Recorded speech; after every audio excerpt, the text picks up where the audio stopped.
বাহিনী আসার আগেই টহল শুরু পুলিশের। ভোটারদের মনোবল বাড়াতে সিঙ্গুরের গ্রামে গ্রামে টহল দিচ্ছে পুলিশ। রাজ্যে বিধানসভা নির্বাচনের নির্ঘণ্ট এখনো প্রকাশ হয়নি। অবশ্য তার আগেই কেন্দ্রীয় বাহিনী চলে আসছে রাজ্যে। দু দফায় মোট 480 কোম্পানি বাহিনী আসবে বলে নির্বাচন কমিশন সূত্রের খবর। 1 মার্চ থেকে বাহিনী টহল দিতে শুরু করবে, তার আগেই দেখা যাচ্ছে পুলিশি টহল শুরু হয়েছে। হুগলি গ্রামীণ পুলিশের অন্তর্গত সিঙ্গুর থানা, সেই থানার আইসি প্রদীপ দাঁড় নেতৃত্বে সিঙ্গুর 1 গ্রাম পঞ্চায়েতের অপূর্বপুরে টহল দেয় পুলিশ। গ্রামবাসীদের সঙ্গে কথা বলে নির্ভয়ে ভোট দেওয়ার আহ্বান জানানো হয়। তাও আমরা থানার নাম্বার হচ্ছে 26301001। যদি কোনো অসুবিধা থাকে এই নাম্বারে ফোন করে আমাদেরকে জানাবেন, ঠিক আছে?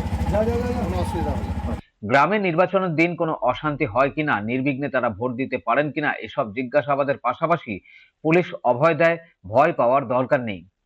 গ্রামবাসীরা জানান, পুলিশ বলে গেছে কেউ ভয় দেখালে ফোন করে জানাতে। ফোন নম্বরও দিয়ে গেছে পুলিশ।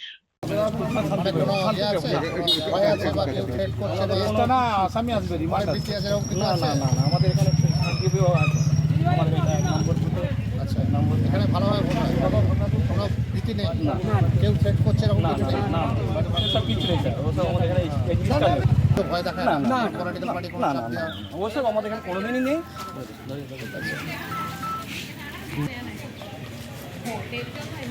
আমাদেরকে থানায় জানাবেন, ঠিক আছে? অবশ্যই জানাবো। যোগাযোগ করবেন, কোনো কেউ ভয় দেখালে ভোটের জন্য কেউ থ্রেট করলে কিছু করলে আমাদেরকে জানাবেন। অবশ্যই এসে বললো যে এখানে কিরকম ভাবে ভোট হয়, কোনো অসুবিধা আছে কি না এইসব জিজ্ঞাসা করছিল। আমরা বললাম শান্তভাবেই ভোট হয়, এখানে কোনো অসুবিধা হয় না। বলো এই নাম্বারে ফোন করবেন, যদি কেউ ভয় দেখায় কিছু তাহলে এই নাম্বারে আমাদের ফোন করবেন।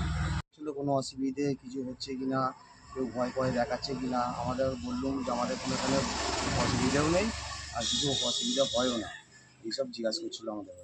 সিঙ্গুর থেকে ব্যুরো রিপোর্ট, খবর নিউজ 6।